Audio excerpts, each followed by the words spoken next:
Visakha railway జోన్లో కొత్త కిరికిరి మొదలవుతోంది. కీలకమైన కేకే లైన్ వాల్తేరు డివిజన్పై క్లారిటీ కోసం రాజకీయ పార్టీలు డిమాండ్ చేస్తున్నాయి. ఆదాయాన్ని సమకూర్చే వనరులను ఇతర రాష్ట్రాలకు అప్పగించే ప్రయత్నాలను అడ్డుకునేందుకు రెడీ అంటున్నాయి.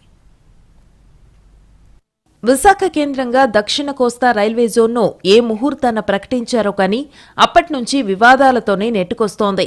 5 ఏళ్ల నిరీక్షణ తరువాత జోనల్ కార్యాలయ నిర్మాణ పనులు ప్రారంభించేందుకు ఇటీవల టెండర్లను పిలిచింది. 2 ఏళ్ల కాలపరిమితి విధించగా అంతకంటే ముందుగానే ఆపరేషన్స్ ప్రారంభించాలని రైల్వే శాఖకు అభ్యర్థనలు పెరుగుతున్నాయి. అదే సమయంలో ఉత్తరాంధ్రుల మనోభావాలు, వేలాది మంది ఉద్యోగుల కుటుంబాలతో ముడిపడిన వాల్తేరు డివిజన్ భవితవ్యం ఏం కానుందనేది ప్రశ్నార్థకంగానే మిగిలిపోయింది. 100 ఏళ్లకు పైగా చరిత్ర కలిగిన వాల్తేరు డివిజన్ రద్దు ఆలోచన చేయటంపై చాలా కాలంగా ఆందోళన కొనసాగుతోంది.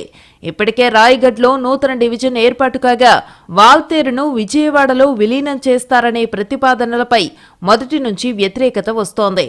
ఈ సందిగ్ధతకు తెరపడకముందే కొత్త వలస, కిరణ్ డోల్ రైల్వే మార్గం పరాయిపరం అయిపోతుందని ఆందోళన పెరుగుతోంది.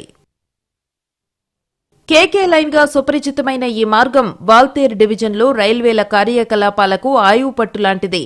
ఆంధ్ర, ఒడిశా, ఛత్తీస్గఢ్ రాష్ట్రాల మీదుగా 445 కిలోమీటర్లుంది.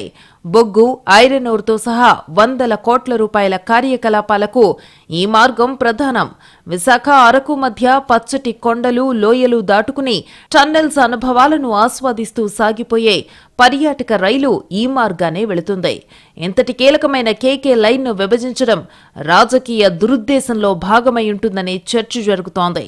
అయితే జోన్ ఇచ్చి డివిజన్, కేకే లైన్ పట్టుకుపోతామంటే అంగీకరించడానికి ఉత్తరాంధ్ర ప్రజలు సిద్ధంగా లేరని అంటున్నారు నేతలు.